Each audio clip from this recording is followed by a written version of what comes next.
Bonjour la famille, j'espère que vous allez bien. Moi c'est Nietzsche le Catalan sur votre écran. Alors les gars, on se retrouve aujourd'hui pour le débrief du match FC Barcelone-Nastic. Et il y avait deux bonnes pépites sur le terrain, Riqui Puig et Youssouf Demir. En tout cas, quand je vois le match de Youssouf Demir, les gars, je me dis... Calme. Ah ouais les gars, bien sûr, parce que je veux pas qu'il floppe et puis qu'on se dise que bah voilà, on a été trop chaud, trop vite et tout. En tout cas, ce joueur-là, il a été palpitant, générique.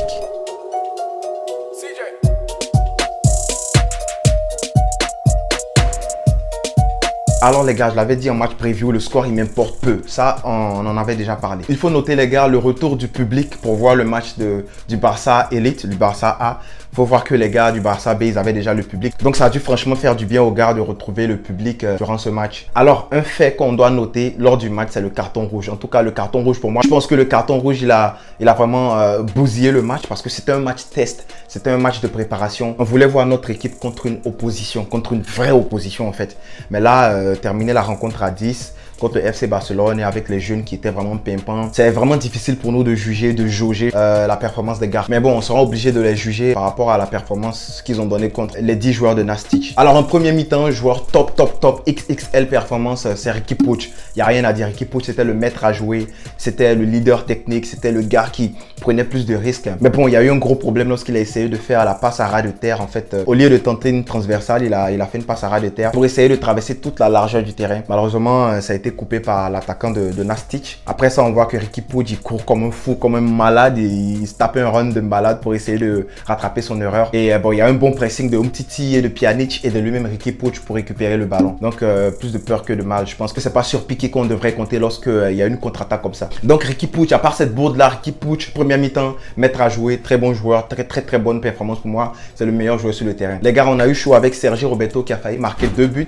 Mais s'il marquait les 2 buts là, ça allait être super bon pour nous vu qu'actuellement on pense que le FC Barcelone est pour parler avec le Bayern pour l'achat de Sergi Roberto. Donc les gars, allez-y, venez le prendre, c'est un très bon joueur, venez le prendre, il a failli marquer 2 buts. Basez-vous sur cette performance-là, basez-vous sur la performance de la remontada, le 6e but qu'il marque. Et puis prenez ce gars-là, parce que je ne veux pas le voir dans mon club en tout cas. En tout cas, Sergi Roberto, il a été inexistant lors de cette rencontre-là. Pour moi, je ne sais pas pour vous là, mais pour moi, il a été inexistant.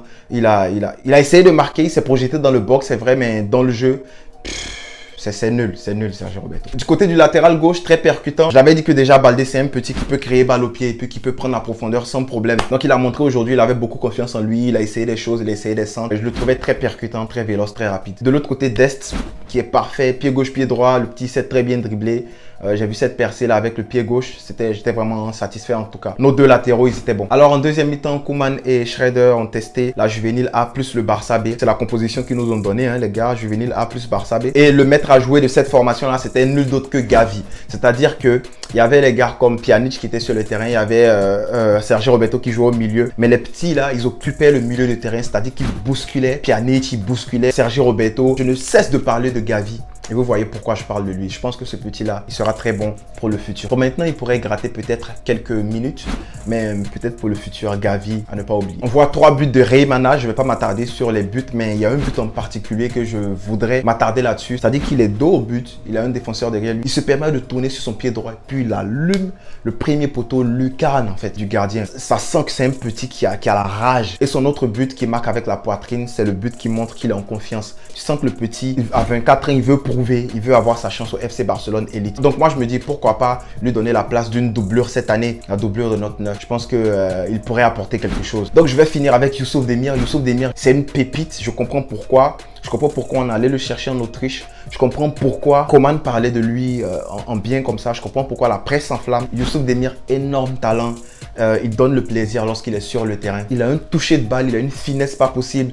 Son fameux pied gauche là me rappelle quelqu'un, mais je ne vais pas dire le nom ici. Je ne vais pas dire le nom, je ne vais pas le booster trop en fait. Les jeunes là, je ne vais pas les booster trop. Je pense que c'est un gars qui pourra jouer en équipe élite. C'est vrai qu'il a signé pour le Barça B, mais ça ne m'étonnerait pas que ce gars là fasse beaucoup d'apparitions en équipe élite, comme ça a été fait pour Pedri la saison dernière. Donc en gros, très gros match du FC Barcelone. Barcelone. Hein. Ils ont montré qu'ils étaient prêts dans le pressing, dans le counter-press, dans la possession de balle, dans le jeu de positionnement. J'ai même vu des petites triangles formés dans l'entrejeu avec les milieux, les latéraux. C'était parfait pour la circulation de balles. Donc je me dis, j'espère qu'ils vont pouvoir répliquer ça lors du match contre la Sociedad. Et ben voilà, c'est tout pour moi aujourd'hui les gars. J'espère que vous avez aimé la vidéo. Demain, il y aura la présentation de Memphis Depay. Et je crois dans 3 jours, on joue le match contre Girona. Donc je vais peut-être faire le débrief aussi comme je l'ai fait pour ce match. Là, vous voyez que je m'enflamme pas trop pour les débriefs de pré-saison, hein, normal. Mais j'ai fait le match preview et le débrief du match contre Girona. Et ouais.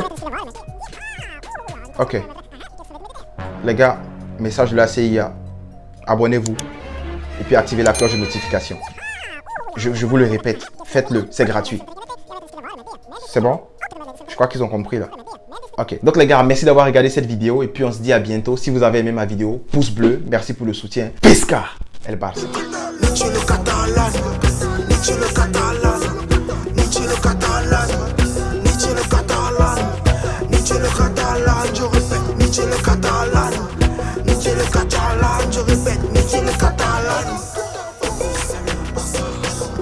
Ou attendez, si vous voulez vous abonner, c'est par là ou par là. Si vous voulez regarder une nouvelle vidéo, là c'est là.